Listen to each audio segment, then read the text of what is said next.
Assalamualaikum warahmatullahi wabarakatuh. Selamat sore teman-teman dimanapun saat ini Anda sedang berada. Jumpa lagi kita berjumpa dengan saya Arif RH.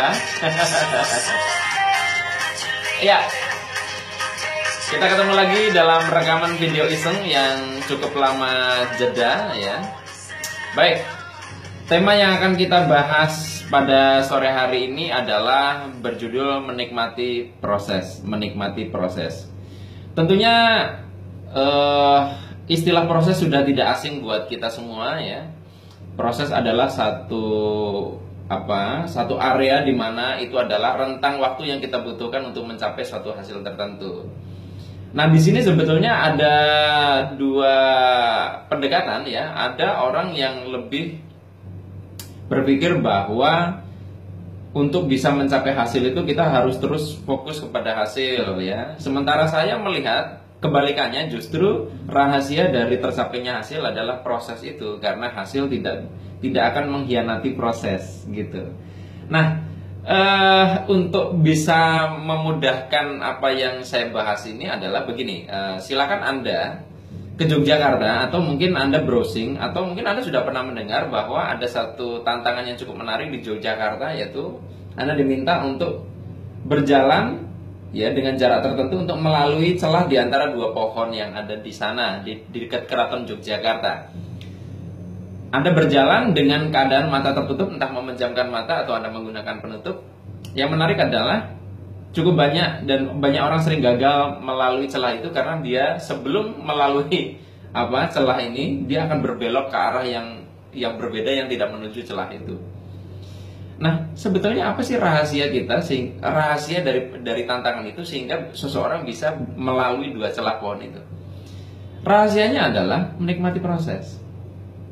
Oke, belum nangkap ya? Gini, saya berikan satu contoh yang lain di mana saya melakukan eksperimen ini beberapa tahun lalu. Jadi di sebuah ruangan dengan panjang sekitar 10 meter ya, sekitar 10 meter. Saya minta 3 orang untuk berjalan dengan dua mode. Mode pertama adalah mode di mana saya minta mereka untuk terus-terusan memikirkan hasilnya sepanjang mereka berjalan menuju tujuan. Mode kedua saya minta mereka untuk menikmati prosesnya, mereka menikmati setiap langkah di mana mereka menuju hasil atau tujuannya. Nah, pada waktu mode pertama ya, ketika itu dilakukan ternyata peserta banyak yang belok dari tujuannya, belok sana, seperti persis tadi waktu simulasi tantangan yang di Yogyakarta yang tadi saya ceritakan. Tetapi ketika para relawan yang saya minta untuk melakukan tadi pada mode kedua, mereka dengan mata tertutup ya, baik mode 1 maupun mode 2. Ketika mereka melihat saja tujuannya, oke, tujuan saya ke sana, kemudian mereka berjalan dan selama mereka berjalan, mereka menikmati prosesnya, mereka enjoy dengan setiap langkahnya, tidak terlalu mikirin nanti sampai atau tidak. Justru tiga-tiganya sampai di tujuan itu.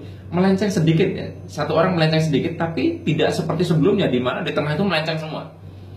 Nah, teman-teman semua, kadang ada orang yang begitu nafsu dengan impiannya, justru dia tidak fokus untuk mencapainya. Contohnya gini deh ya, untuk lebih membumi. Kalau misalkan ada 2 orang sales ya, sama-sama sedang presentasi menjelaskan produk kepada calon customer. Sales pertama ya, terlalu memikirkan orang ini beli atau tidak sepanjang dia menjelaskan produk. Sementara sales kedua, dia di awal memang punya harapan untuk atau terlintas pemikiran ini mudah-mudahan orangnya beli ya. Tapi pada waktu dia menjelaskan produknya, dia tidak fokus kepada hasilnya, dia fokus pada proses. Saya menjelasin produk ini dengan sebaik-baiknya, melayani pertanyaan-pertanyaan yang mungkin diajukan oleh calon customer. Kira-kira secara nalar, sales pertama sama sales kedua, kira-kira mana yang lebih berpeluang untuk memikat hati calon customer? Kalau di dalam nalar saya ya, atau di dalam nalar Anda, saya sendiri ketika menjelaskan kepada calon customer gitu ya, dulu pernah lama di bidang penjualan, peluang yang sangat besar justru ada pada sales kedua, karena pada saat orang terlalu mikirin hasil saat menjelaskan produk, justru akhirnya dia tidak fokus saat presentasi.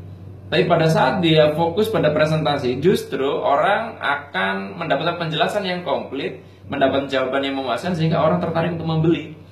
Nah teman-teman semua, tentunya tiap dari kita punya tujuan yang saat ini mau kita capai ya. Atau mungkin sekarang sedang menetapkan tujuan selanjutnya, karena ini akhir tahun 2015 ya. Orang kadang bikin resolusi ya.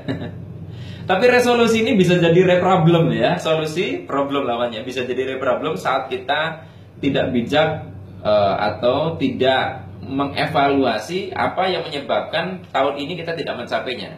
Dan hari ini saya ingin sampaikan bahwa yang menjegal kita biasanya adalah karena kita terlalu fokus kepada hasil, sehingga kita tidak fokus kepada proses yang menjadi penyebab hasil itu. Sebagaimana kita kalau misalkan naik kendaraan ya, kalau kita naik kendaraan, sejauh apapun tujuan yang mau kita tuju, tentunya yang memberikan peluang besar kita sampai adalah sejauh mana kita fokus waktu kita menyetir di dalam ruang kemudi. Jadi teman-teman semua,